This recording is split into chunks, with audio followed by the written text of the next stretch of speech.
guys, welcome back to the channel. Right here, still working on 72 bug, and hopefully this episode, well, we'll get this thing on the road and done. If you didn't watch the first episode, it doesn't run great, and I was pulling out my hair. Still kind of pulling out my hair. I did take a little bit of a break, just so I can get some parts in, so on and so forth. Hitting this with kind of fresh mind and eyes, to a certain extent, after editing the last video. Saw a couple things, and also worked on a couple things off camera, like I said I was going to do.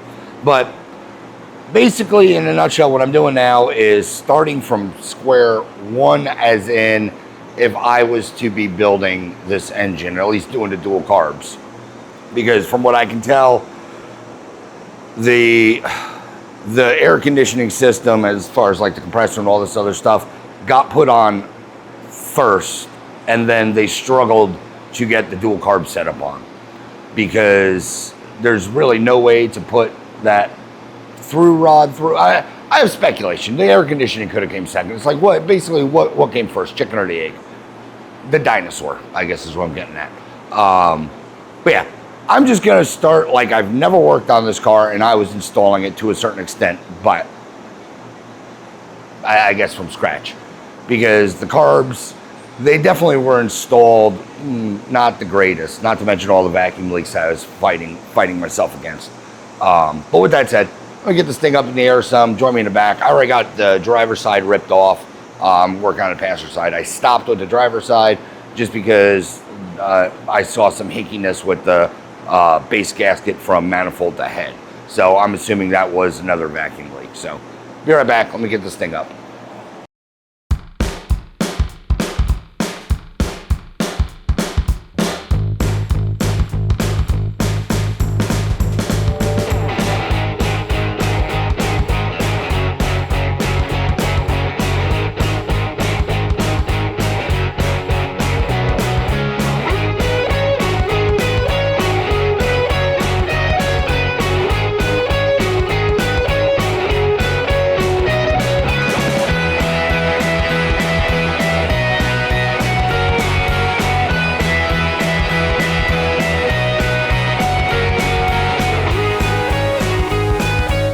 Like I said, I got the manifold off. I lost the gaskets. What would this be? The base carburetor gasket to manifold. It looked pretty okay. I mean, it's not really crushed or anything like that. The base carb to manifold adapter. It's pretty not the greatest. While I think it would seal, possibly. It was leaky, it was wet. When I pull that carb off, I'll show you, it was doing the same thing. So this, I'm assuming, was a lot of the air leak, along with nothing being tight. I did cut 2 new gaskets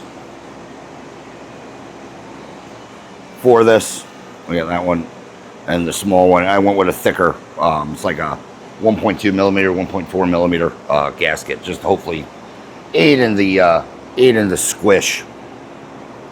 So, but what I was saying is, when I pulled this manifold off, I don't know how well you'll see in there as a compressor. Hold, please. It's really hard to film. I've said this before. See if I can get you in there. Maybe not. There's no good way. Action angles. All terrible. Alright, there's the manifold gasket. I don't know how, if you can tell, but it seems like it's kind of just in there. I preach, and also it has gray and green. Gray and green on it. Let me pull it out now. It seems like that might not have been all the way seated. The bolts on them, or the nuts, excuse me. The nuts were super loose. I wanted to wait to pull this thing till I had basically knew everything to put it back together. Mainly, I'm going to do a spark plug change as well, due to the fact that I'm in here and we know how this thing was running. I can't even grip the gasket.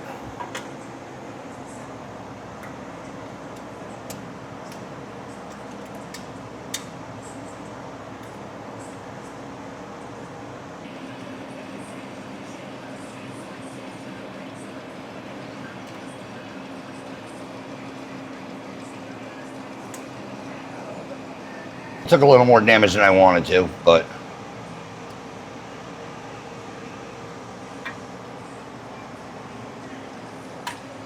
it's off. But nothing on this side. And some weird coating on that side. I don't know. Maybe it wasn't glued down. Maybe someone spray painted the manifold. That's just transfer.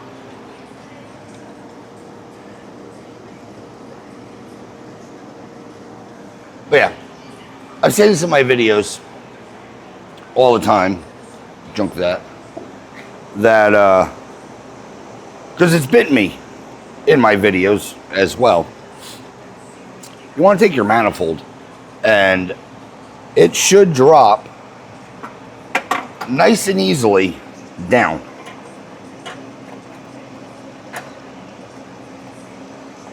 And this one doesn't. So what it's doing is it's hitting the tins. Yeah, it's catching on the tins. So the manifold wasn't sealing all the way, which obviously is not fine. I like to say a lot of stuff is fine, but this is one scenario that not fine. Yeah, I don't think these were painted. I don't know what that silver transfer was, but we're gonna have to clean these up. So, all right, that's off now.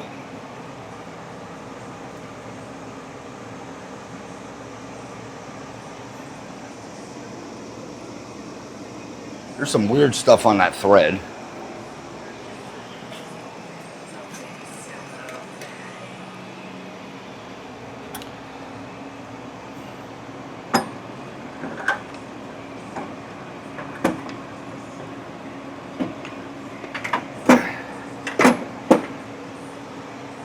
Also, I have not bled down the system yet, like the air conditioning, so it is still fully charged. If I have to bleed it down, I will. And what I mean by is if I need to fully take off this compressor. I think I figured out I can get, all right. Yeah, there's some weird crap on the threads. I think I figured out I can do this without bleeding down this compressor. But also a reason I want there we go. Also a big reason I want to stay. Also a big reason I want to change out these spark plugs while I'm in here. Because, well, I'm in here and I have pretty much, this is the only time I'll be able to get new plugs in.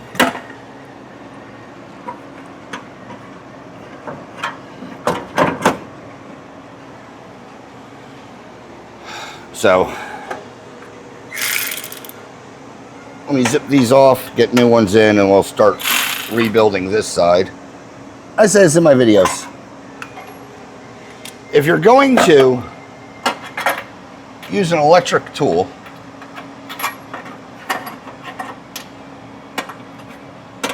to remove the plugs,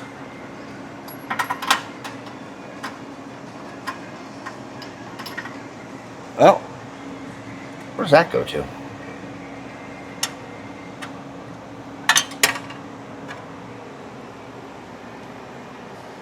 Random hardware. I don't remember taking it out. I think we got a difference. I did pull these plugs, right?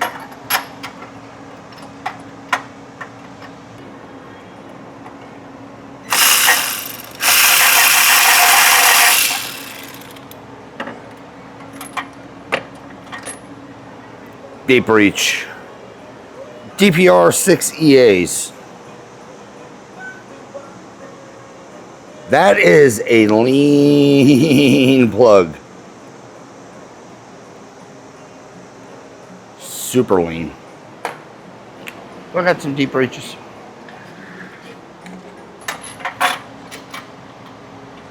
hot and clean, I'm not really worried about it.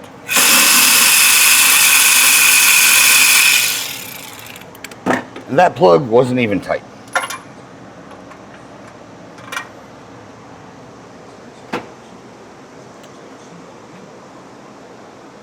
A little sootier, but still lean.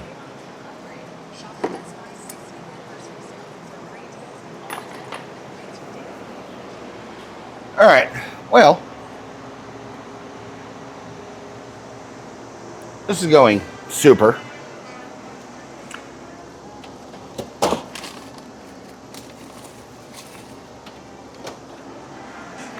I was going to say, right now, you can argue with me in the comments if you want.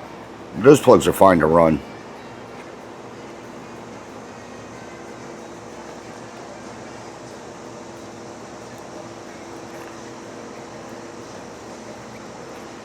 New gaskets.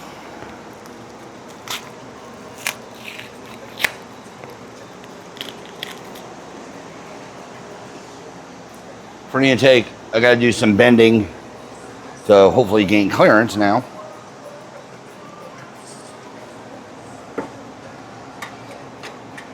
Like I said, you need this. Well, you need the manifolds to just be able to go on. No effort. And typically what I do is I'll just bend the tins away to just get me that added little bit of added clearance. Massage them, if you will. These, because they're aftermarket heads, are going to be a bit more of a, they don't have the same, I don't know, say grabby points. Or say pry points that I usually use.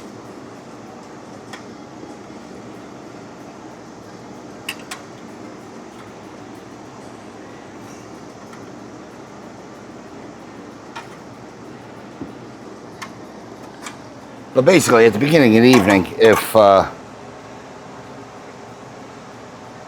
your manifold doesn't drop on straight, you're never going to get a good seal.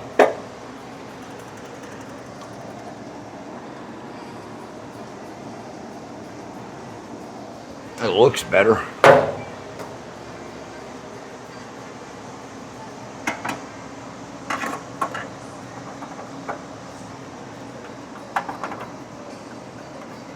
And we're down.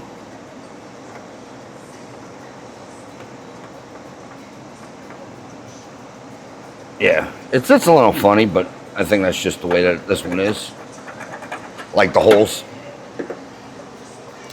They're like a little tight. Not the greatest machined. I could open them up a bit. I might. Where's my burbot, which I love so much? All right, passenger side out. As you can tell, passenger side was doing all the work. That's why I was having such problems with the driver's side tuning them in. Zoom. Focus. Come on. Boop. Yeah. Lean driver, rich passenger. So, they're runnable, they're good. I'll clean them up. But, there's your problem, vacuum leak. That's why I couldn't get this thing tuned in.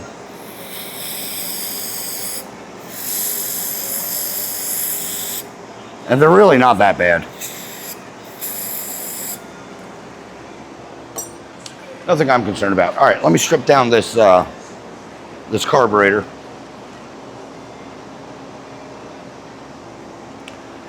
Start pulling this thing apart, and I'll show you what we have going on with the gaskets. These are always fun to take apart due to the fact that we have special wrenches, so it actually can fit and get more than 1/8 of a turn at a time.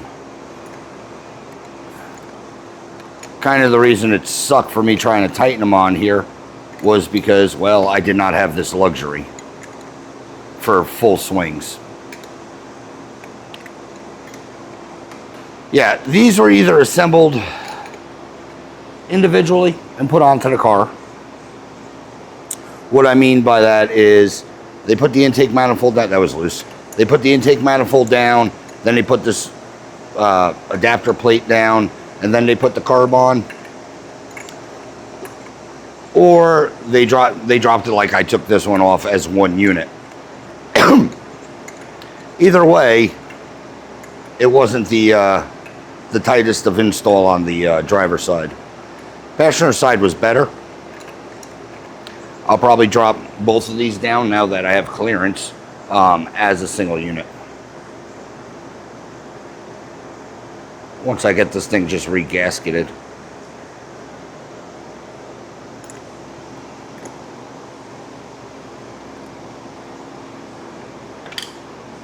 Don't go nowhere, I need you.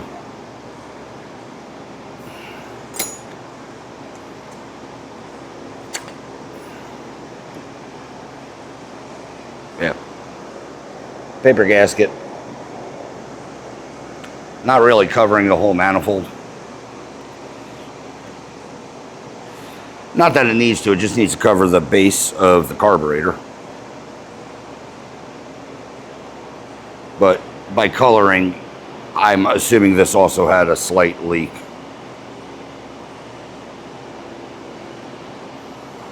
Because the old one, actually, that had a leak, seemed like it sealed better.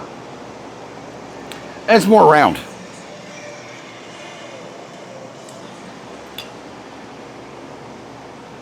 Yeah, that hole is an oval. I don't know how well it picks up, but it's definitely not round. All right. Put this somewhere so I don't drop it.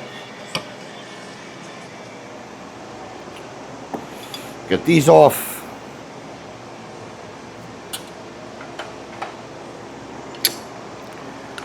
We'll change out this gasket.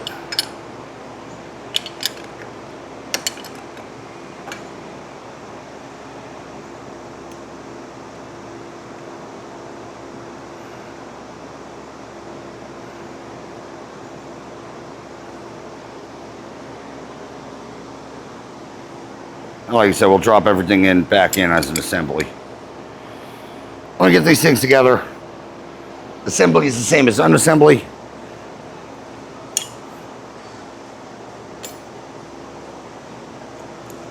And, well, we'll put this thing back on. I don't know if I said it in the other video, but my lack of tuning on the driver's side. The cross rod. This guy, I did end up shortening the end, so now I have a little more extension retraction.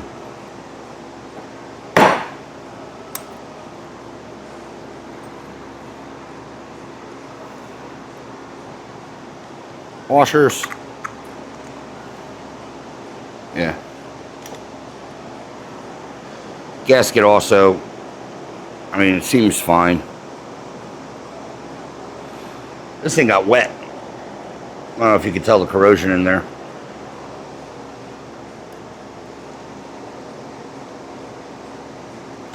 But this one has not been a happy gasket. So let me do some cleaning. Like I said, I'll get these things together and I'll be back.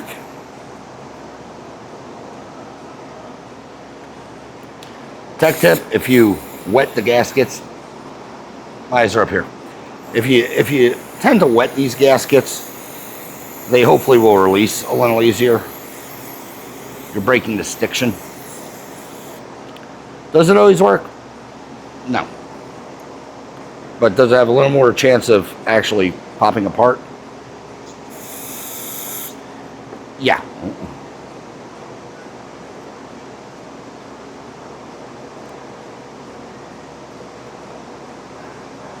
Ideally, I'd just soak this in gasoline. Well, that just went to hell. All right, I'll be back. All right, I was having a hell of a time getting this manifold to sit flush on test fit.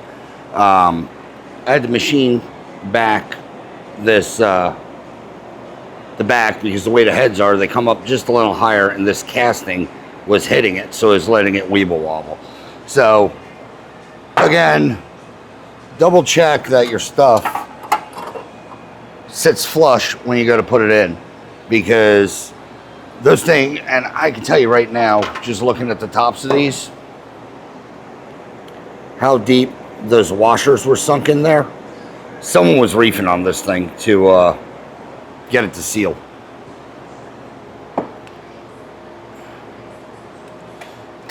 Also, I sprung a leak. But yeah, let me get this thing back together. Should be straightforward now. But yeah, I've been fighting that for, I don't know, a few minutes now. Now the problem is this gasket seems like it's going to do the same thing.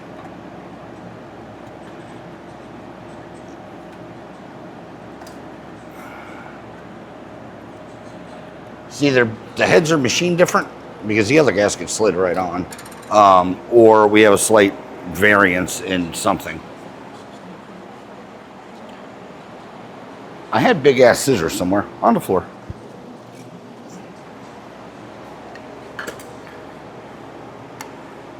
Yeah. Line up the holes. You can see the gasket pokes out just a little bit. That just a little bit is what's actually hanging up right now.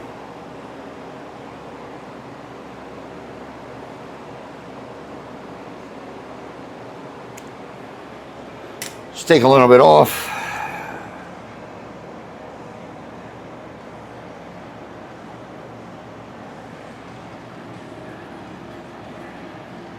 And perfect. That's down. All right. Let me get this stuff all squared away, and I'll be back. Yeah, but yeah, check your manifolds. As I say this, and I got you on the line, just want to double check this. Yeah, because this one's clear. This gasket's clear, and I'd have to modify it. So I'm confident in this one going down. And I did, for precaution, pull or shave a little bit off the back of that manifold too. I don't feel it was needed, but you know, better sorry than safe, I guess. Flip that. Anyway, let me get these carbs on. I'll be right back. Also, there's my phone. Also, yes, I'm going to put the spark plugs in first,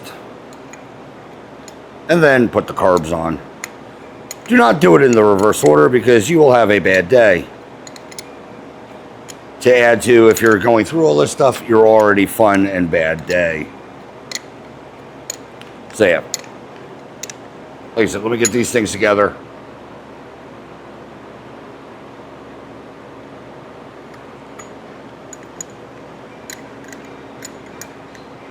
I still don't know what these are. They're not stamped. But anyway, like I said, let me get these things together, and I'll be back. Go to one of my many dual carb videos if you don't know how to install dual carbs.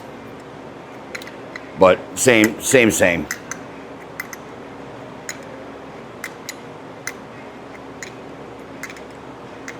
Guys, it's 10 o'clock. Do you know where your kids are? Any Houston ways. Carbs are on. They're bolted on. The AC is just, well, here to get out of the way. I did not throw, like I said, I looked at the website. It's Gilmore Kit, I'm pretty sure. Yeah, Gilmore Kit. Even on their website, they're not running that cross back bar. So I'm not going to put it on. Two reasons. One, I think the compressor is stable enough without having it. Two, it wasn't really even bolted in the back of this thing. If you go to the first video, that nut was just there for moral support. And three, I can now tune this damn thing, like, correctly without having that bar in the way. Everything hopefully is tight. Hopefully we have no vacuum leaks. I did as much prep work as I can to, well, eliminate any of those. So, yeah. Only things I have left, like I said, it's 10 o'clock. I don't feel like fire. By the time I get this thing ready to fire, it's going to be late. So only thing I have left is the heater box, driver side. I'm going to replace that exhaust gasket because it's leaking. And I did leave that clamp on there, right? Yep, good. Heater box, and then hopefully spin this thing over and it'll just fire up once it gets fuel. We know the timing hopefully should be dead and nuts, just due to the fact that that's what I was fighting the last time. We have a new electronic in it, and now hopefully we have the valve adjustment done. And yeah, like I said, vacuum leak hopefully is just solved now. So join me tomorrow when we can, bolt stuff together and spin this thing over and fire it up. And hopefully it solves it. Like I said, I'm pretty optimistic that it's going to work just fine. That compressor's sitting way far back.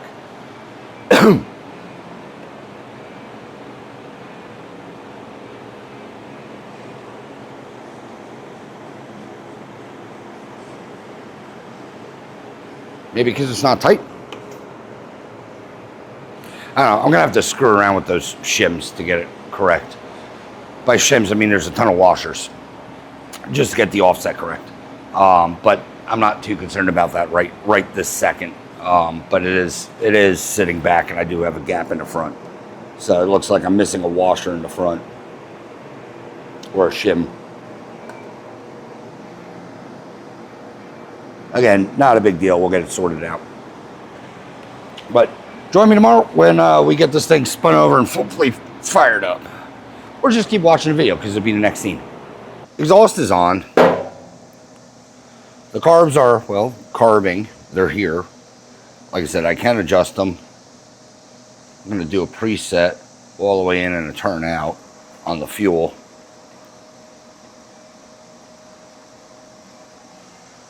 Get my screwdriver. And see what this gets me. As far as the idle screw goes, I'm just leaving them where they were.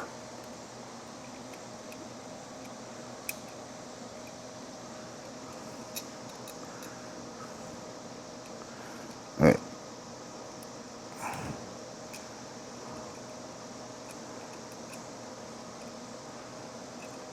All the way in, seated.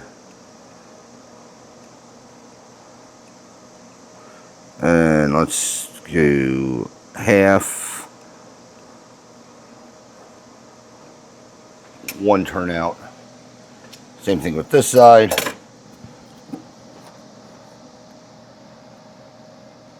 All the way in. Come on, half. One turnout. As far as the idle screws themselves go, nothing linkage rods or anything like that's adjusted. I'll adjust them later when I attach them. But let's see if we can get this thing to chooch. Key on. Should take a minute of cranking, but should hopefully light off.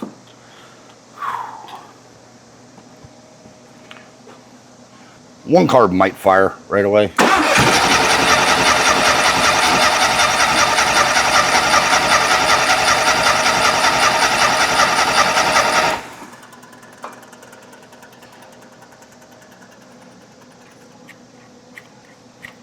Couple squirts. Couple squirts maybe.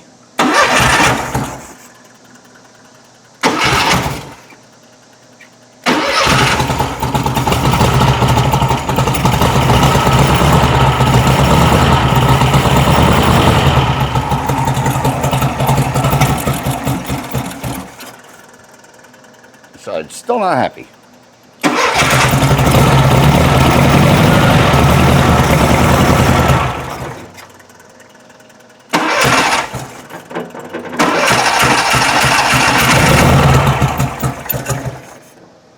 Alright, let's give it some idle adjustment. Actually, let's put this on and see what we're drawing.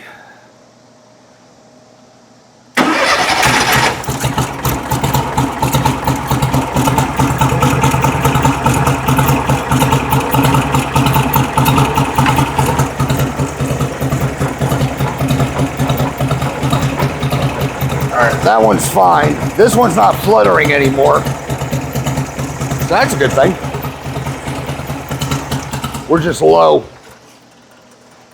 on this side.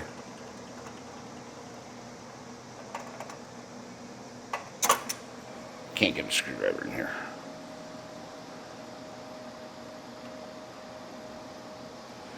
All right, give it a couple turns.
Tighten it.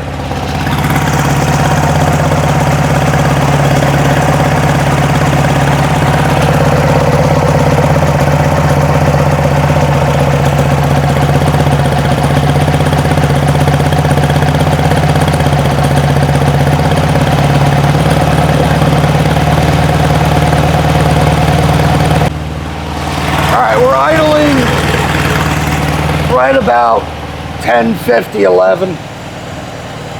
I want to see what happens. I don't have the compressor obviously hooked up, but I want to see if we get that RPM drop now by just kicking on that blower motor.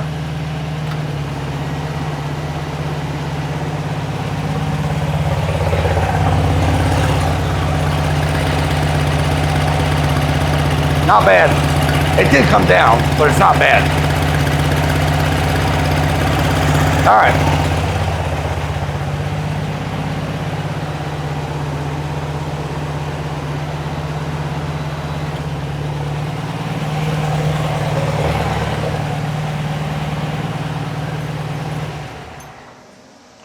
All right, did come down, not bad.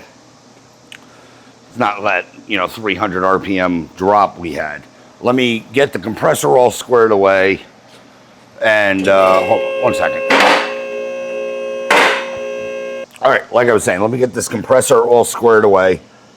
I need that. Stupid cap keeps falling off. let me get the compressor all squared away and hook up the throttle linkage that I have disconnected. And then hopefully we'll be able to do stuff and things like a test drive or something other than what it's been doing. But yeah, still has an RPM drop. I was expecting that from putting a load on it. It just kind of is the nature of the beast, but it sounds better. That side took a sync a lot easier. Well, A, because there's no that crossbar isn't there, and B, because there's no vacuum leaks. The gauge itself wasn't jumping around like crazy. So C, it's kind of easy. All right, linkage is on. I want to make sure the sync stayed sunk. Lower the car down again so I can start it because I'm getting old. And the high kicks aren't what they used to be.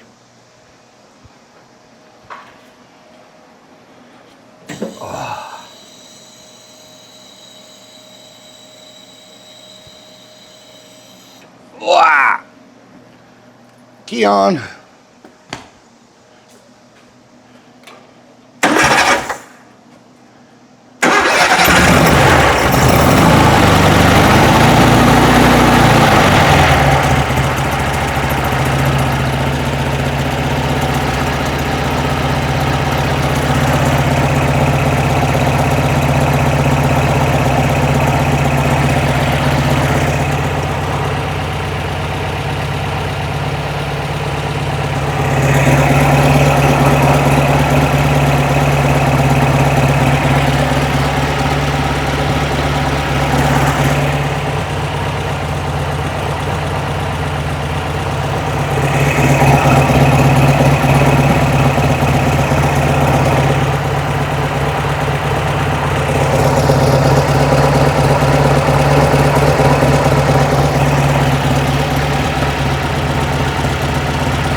More gutter.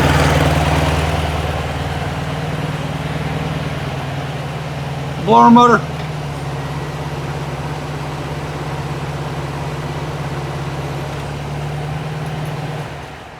All right. more gooder.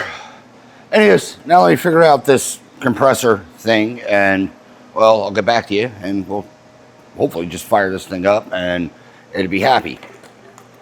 Like I said, I already have a plan B if this doesn't want to idle for some reason. With this, but obviously the goal is to get it to idle. Just gotta get all this stuff shimmed right, and so on and so forth. So bear with me, I will be right back. All right, let's see what happens with air conditioning. Everything's on, everything's tight, I hope.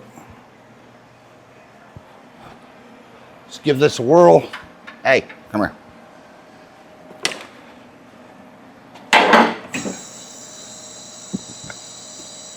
I'm going to start the car, let it get normalized. I'll leave the blower motor on, but I got the power wire for the compressor disconnected.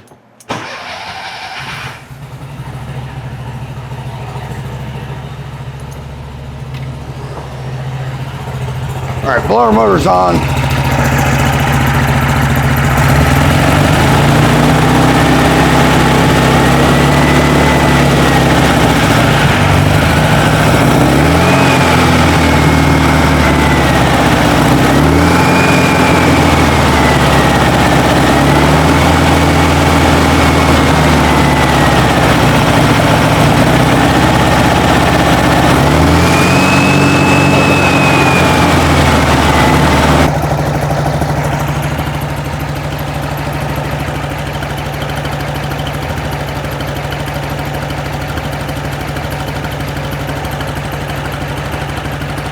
Oh, it's idling.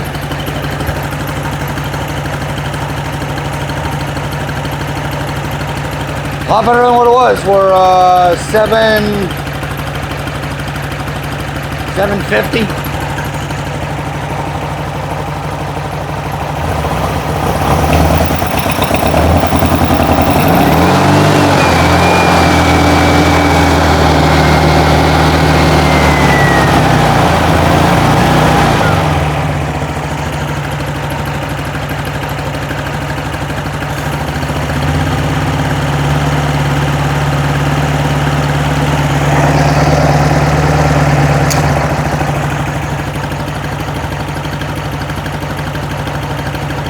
All right, the clutch just cycled.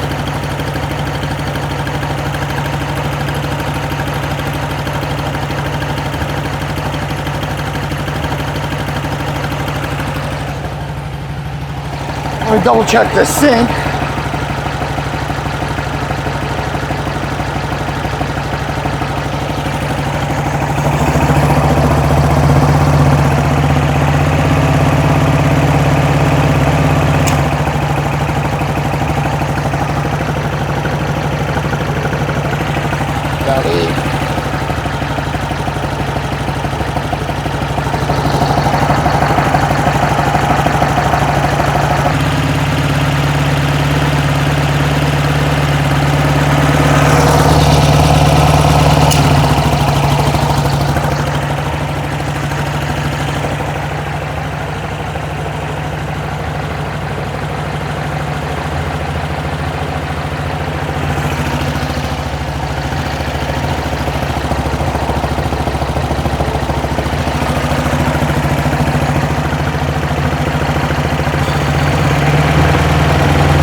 All right, that's better.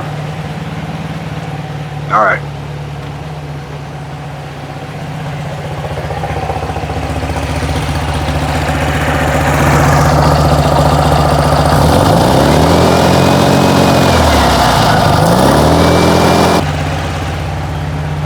I have my cheater switch installed, or active now.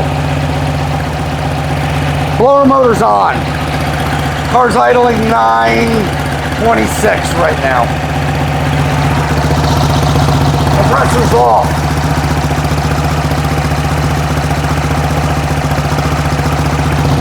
Giving revs.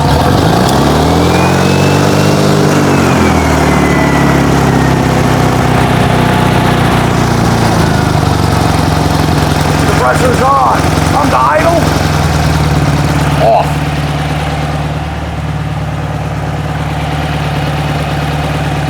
There's a reason I put one in.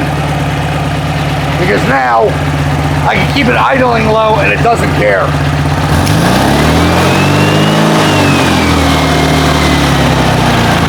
Drive around, come to a stop.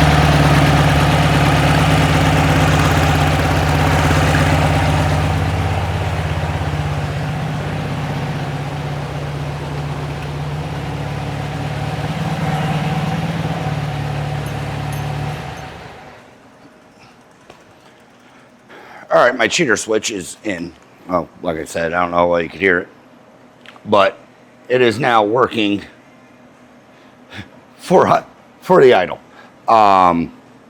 When you're driving or at a stop, like I said, it'll idle way too high with the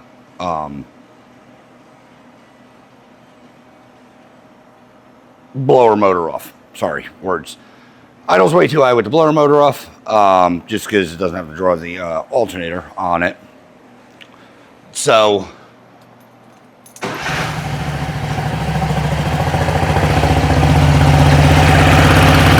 we're right about 1,000.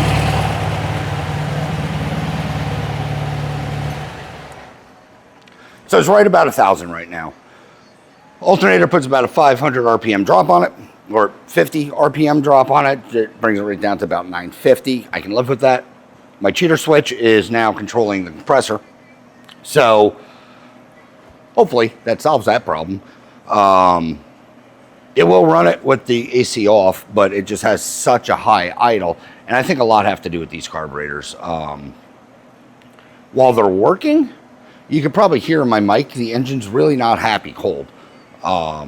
There's no air leaks on them. I just think that they're not a happy carburetor, be honest with you, with this setup.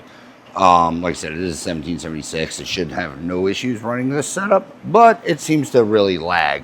I also don't know the build of it. I don't know how the compression ratio, I don't know how healthy the engine is, kind of thing. It looks like a new engine, but that new doesn't mean good nowadays. But with that said, that squat switch is going to do all the work at idle. It'll keep it when the blower motor's on and you're at idle, keep you right at 950. When you get on the gas, she'll trip the compressor, kick that thing on, she'll spool, she'll run, she'll do whatever it needs to do. And when you get off the gas again, well, pretty much completely off the gas, it'll kick the compressor off, so you'll never know the compressor is there or kicking on or off, or the engine won't know because it'll be sped up. The RPMs will be sped up.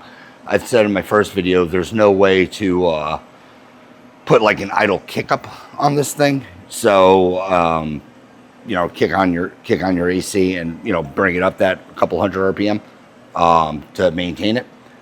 You can't do it with this. So unfortunately, I had to do a workaround, and that's turning the compressor on and off. Yeah. Kind of figured the only reason I never took that off was I knew the air leak probably wasn't going to fix it, but I had high hopes. But then again, I also didn't want to take it off to put it back on because it's all halfway calibrated currently to keep this thing working correctly, or in adjustment, if you will. So with that said, what else do I got to do? I guess just take it out for a rip, make sure she's good. I got to look at the front end. He said it doesn't self-return. Just want to check the alignment on it, make sure that it's good. It should be. The thing is, everything apparently is new in this front end. So, wow, it's stiff. Everything's new in this front end. Wheel's not locked, is it? Nope. Oh, yeah. Yeah, everything's new. Ball joints aren't broken in. It's going to have to get you know, realistically, the ball joint should have been broken in to begin with. But, you know, drive it.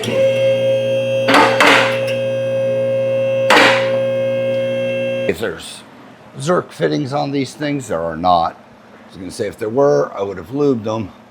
The beam I can pump some grease into. The beam's not going to do anything with steering, but it might adjust some ride quality issues. If you don't know, you got four Zerks on the beam. People pretty much never lube these things, so they end up being stiff.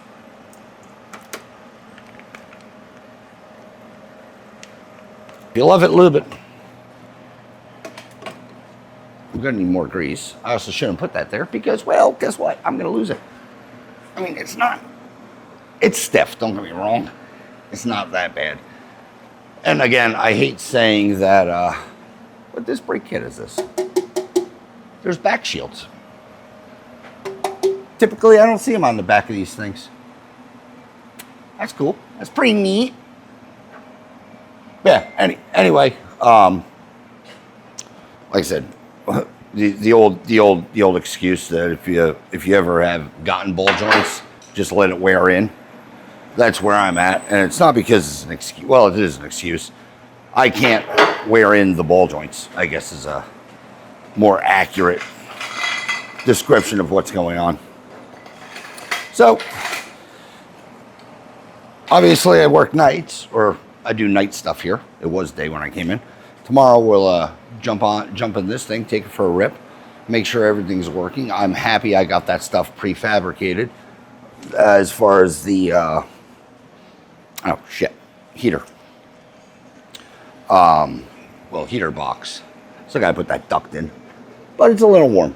I'm happy I didn't mess around and prefabricated that because I thought I was going to need it. Because I said, I know I said in my first video, you can't idle up these engines. So you have an option. You have to kill a compressor. Really not a big deal. Not a big deal doing what I'm doing. With the exception of if you get stuck in massive traffic, then you're going to hate life because you just have the fan. Caveat, you can just rev up your engine to kick on the compressor again. So, I mean, it's never not off. It's more of a safety, if you will, as far as, I don't know where my little wrench went, or socket.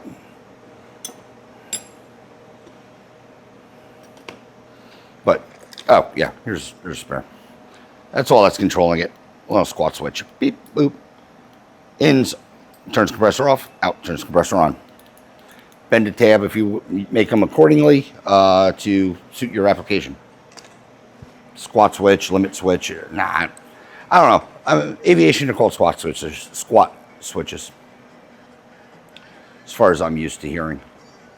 I really don't know what I do with my ratchet.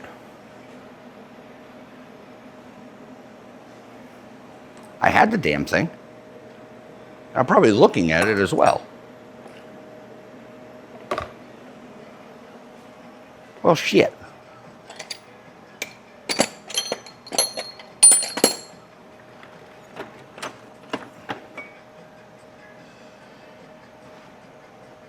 Where the hell did I go with it? Well, we'll put this back. We'll put that back. And I'll do the right thing and grab it. Oh, there it is. Found it.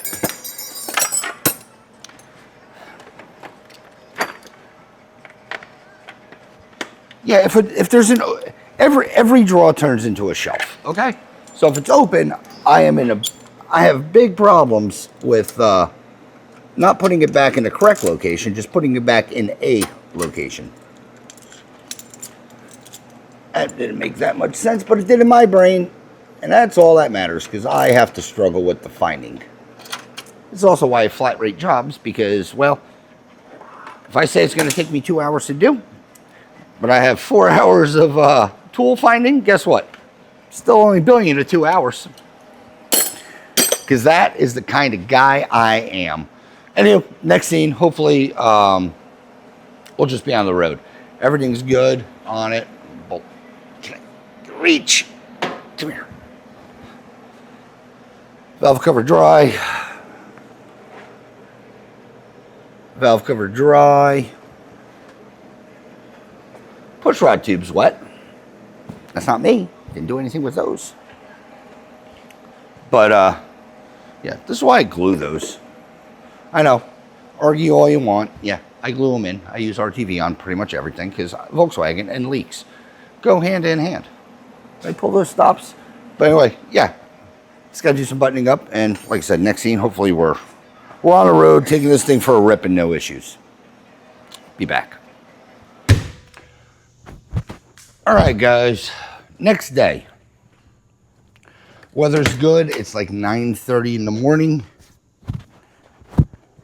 Oh, let's take this thing out. We'll do my normal routine of, well, moving cameras. Fire it up. Let this thing, air conditioning off. Fire it up. Let it warm up, and yeah, see what it does on the road. Key on.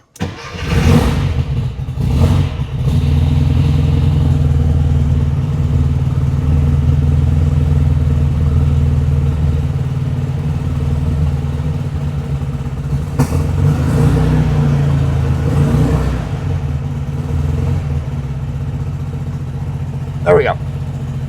Seemed like I needed a little help this morning with the one of the carburetors or one of the side cylinders. It seemed a little laggy. But anyway, let me let this thing warm up, move my garbage like I typically do, and yeah, join us on the road. We'll see if this air conditioning is working, so on and so forth. I mean, technically the compressor's off right now, so we'll just have the engine slow down, but it'll still stay running. And it does. So we at least know that's working. All right, join me on the road. All right, guys. We're just getting some heat into the engine currently.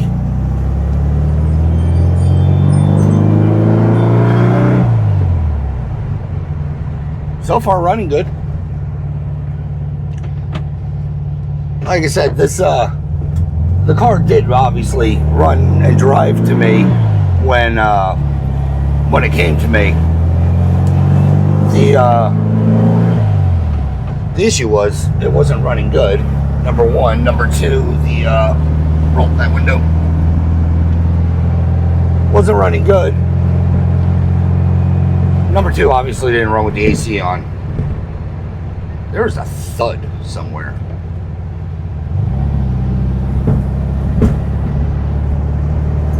There's a loud thud behind me.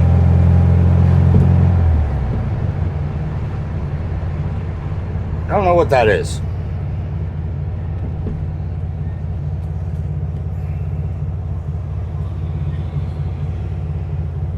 I don't know if it's even picking up in my mic. But yeah, it's a ba-dum, ba-dum, ba-dum. I don't know. Didn't complain about that. Didn't look at it.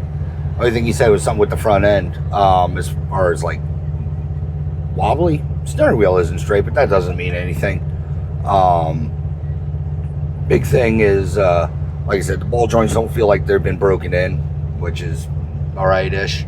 Well, not alright, but all kind of thing. But also these tires are 6 years old. I think they're date coded 2020. And they're 165s. So, I don't know. I don't know if you guys have ever driven like high speed on cookie cutters. They tend to wander.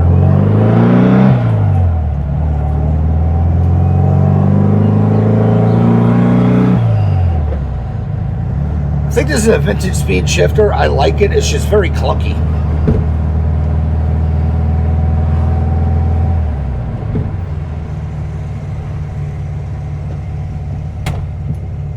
It's the driver's side. I don't know what it is. It's the old Andor's box thing. I wasn't told about it, so I'm not going to look at it. That's why I looked at the front end. I was told about the front end.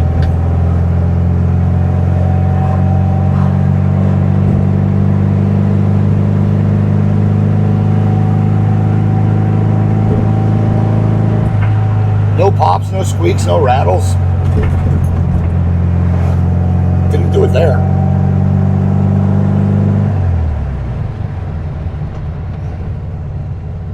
Alright. We got heat in the engine. We'll kick this thing on.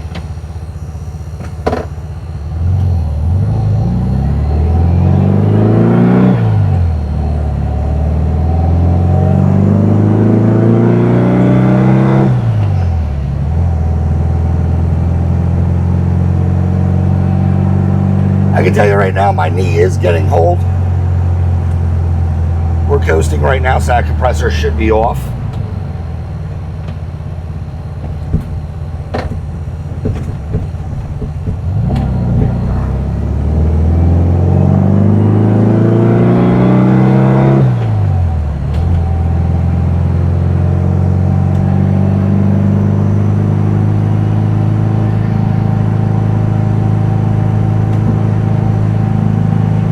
It's blowing cold. So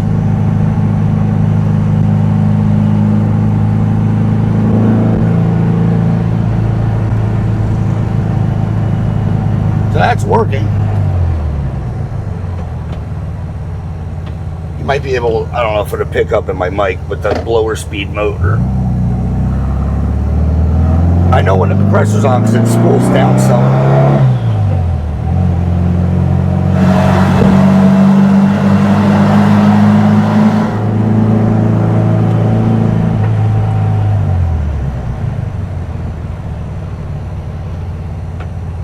I say we're good. It really sucks for like short drives testing this, just because well, it's a short drive.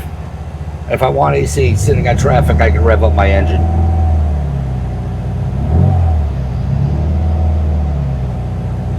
And I had to kick on the compressor.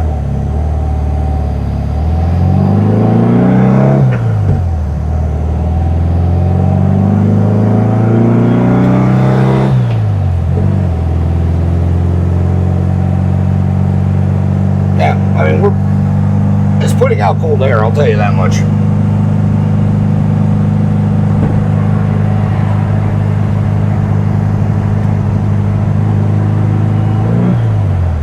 I don't know if you heard of that, but the compressor kicked. I compensated, or kicked out, cycled. So I compensated.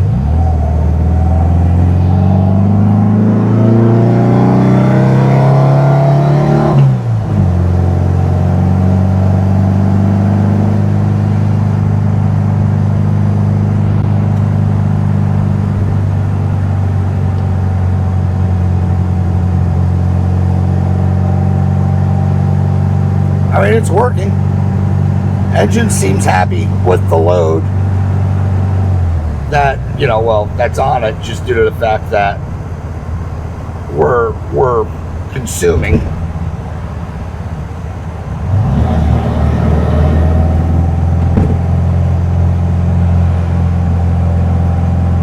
It's definitely cold.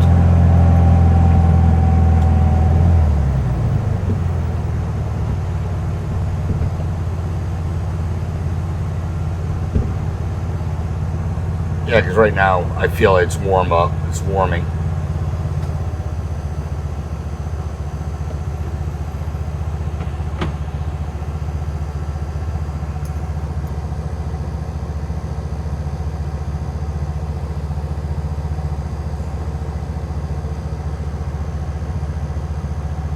Yeah, like right now, warm air because compressor's not on.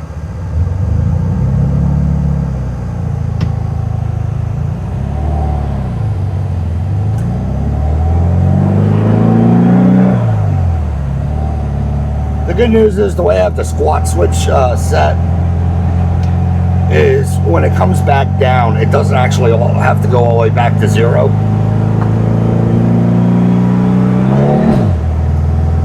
It'll full power shift. Not full power, but you know what I mean. Clutchless shifting. You can float the throttle and not get it back onto idle, and it'll keep the compressor engaged.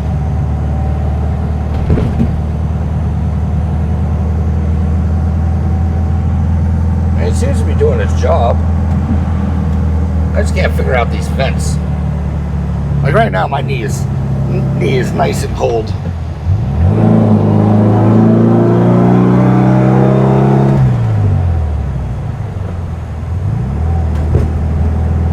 I do feel what he feels, steering wise. I think it might be tires.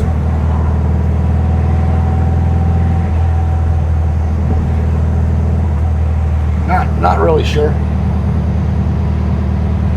But yeah, it likes to hold. I'm hoping that bank cone is popping up. I'm gonna check to see if the shock is attached. I don't know how it's supposed to go. But that's what it sounds like. It sounds like a shock's hitting something.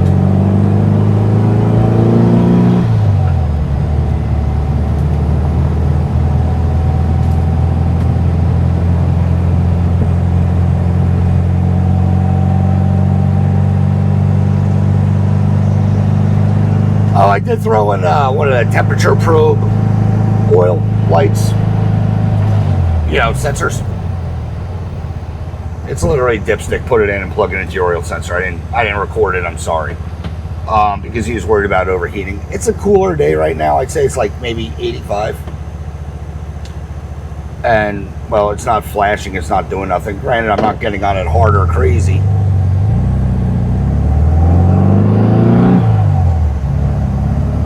But everything's working fine.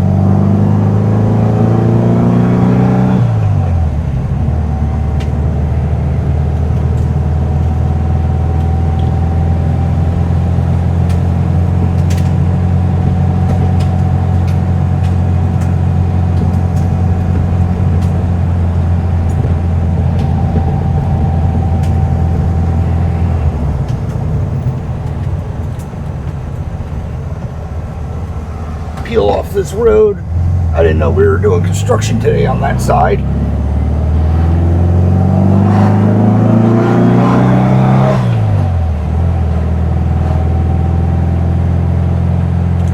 Which kind of sucks because I couldn't do my full speed run.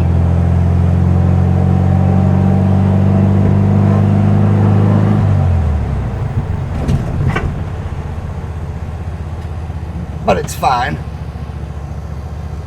New question, where the hell am I?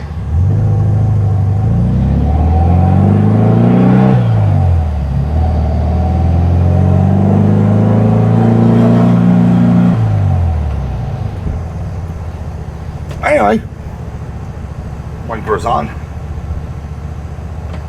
Head back to the shop. I think we're good. There's only so much I can do with a test drive. But AC's been on this entire time. Oil light hasn't flashed at me. It's driving fine. I haven't come to a worry or concern when I come to a stoplight. So either we'll check when I get into the shop. So either my switch isn't working and the air conditioner's never kicked on, which I can feel it's doing something, or it's working as it should. City driving kind of sucks in a way, just due to the fact that, well, unless you're moving or revving your engine up, and like I said, you only got to you got to just basically blip it and it'll kick the compressor on, and then you can float it, so you don't have to sound like you're sitting there at 10 grand. But yeah, I mean, it's fine. I'm curious what his opinions are. See if it runs a lot better than, well, I mean, I would think it would have to, than when he dropped it off. But join me on the big cam. We'll close this one out.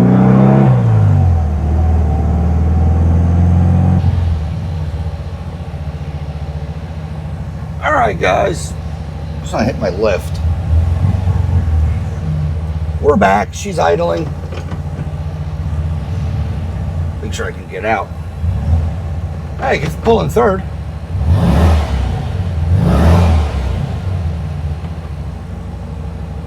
Yeah, we're still in.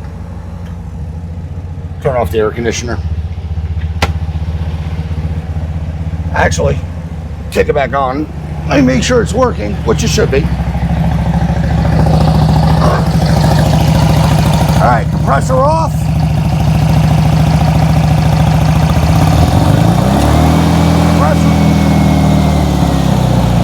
Compressor on.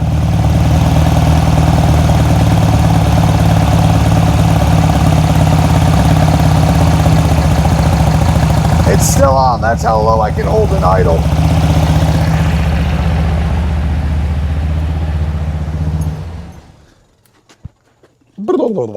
Yeah, it was still on the lowest, the lowestness of the lowest. It's basically only when that thing kicks off. You need a decent sweep to activate it, which is what it is. But in that sweep, you have basically, it can move around until it comes to dead stop as far as rest. Idle, off the gas, turns it off. Excuse me. So with that said, I'd say this is good. Yeah, I don't know what the clunk is, but there's something hitting, and it's on this side. There's something in the car.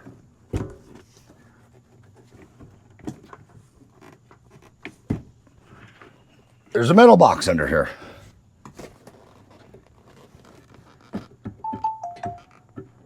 I don't know what's in the metal box. I'm not going to play with the metal box, but that could be it. Subs, maybe? Stereo equipment? I don't know. There's something under the seat. But yeah, something's definitely thudding around. It sounds like a shock. It might pick up in my mic. It might not, but it's very noticeable. With that said, let me close this out. Car ran, drove fine. No issues. It's just like driving a Beetle, in my opinion. Nothing fancy. Hot start. Ooh.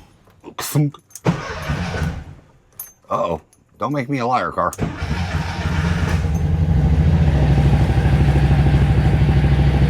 No gas. Those carbs, they're dialed as much as I can get them. Yeah. Carbs are dialed as much as I can get them. They're within spec. They're just, like I said, for a 1776 engine, they're not my go-to. You know, if you watch this channel, you know I like to run the dual Webers on pretty much everything. Either that or bare minimum single Weber manifold. It's mainly parts availability, and I mean everybody's remaking them, so they're cheap. It's a cheap option. Buying, you know, even if you go on the cheaper side, it's expensive to a certain extent, but you know, at the end of the day, I mean, how many cars have come through here where they have the dual Webers, they have actual Webers that are locked up, and I just throw on knockoffs and the car's good to go. So it's more like this setup. I'm pretty much limited. Your options are either hopefully rebuilding those carburetors or doing a complete swap. So I mean, that's pretty much where you're at. They're holding in there, but like I said, I'm not really a fan of them, to be honest.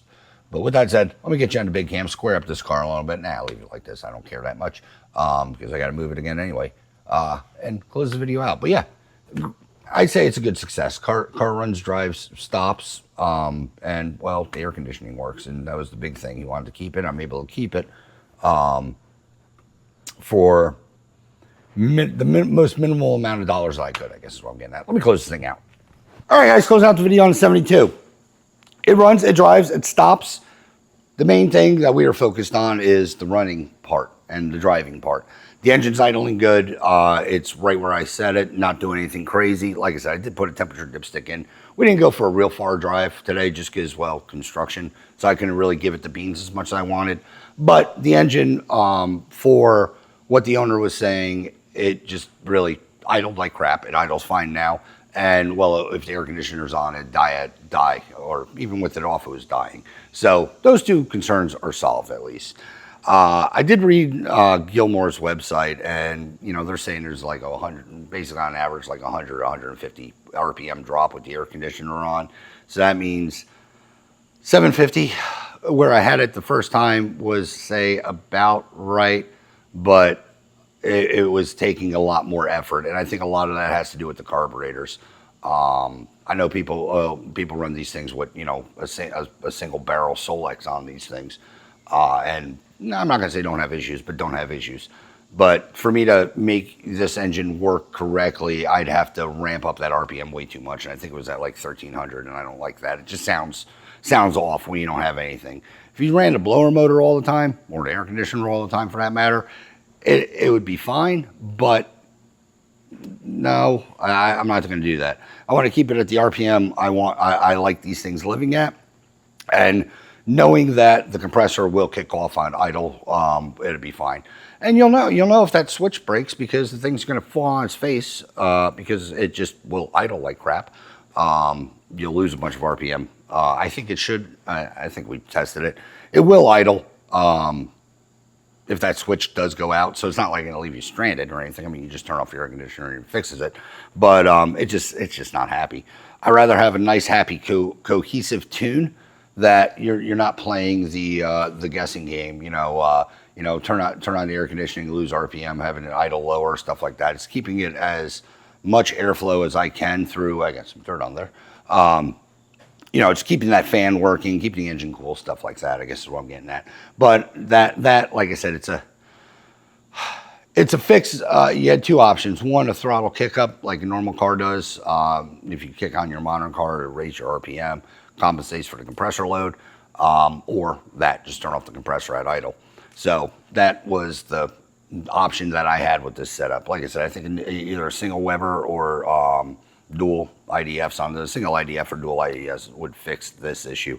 But with that said, for what I have, the car is in and out at the non-upsell price, because I could have easily charged $2,000 to get this fixed potentially by slapping new carburetors on it. But I didn't. I worked with what I don't know what I had to give the best product that I feel comfortable on warrantying. Like I said, if this setup wasn't going to work, or if those carbs were complete junk, so on and so forth, we would be doing a carburetor swap on this thing, because I just can't safely say that the car is good, because I put my name on it. I put a year warranty on everything, parts and labor. I say this in most of my videos. So with that said, I'm rambling. Close this one out. Car's done. He's going to pick it up and hopefully be able to enjoy it for the rest of the. At least we got over a huge heat wave, I'm hoping. Rest of the driving season. But with that said, if you like this episode ever came out, like, share, subscribe, leave a comment. If you do, I promise you we will chit chat. As always, thanks for watching. Hopefully, see you on the next one for another yellow Beetle. That was a revival.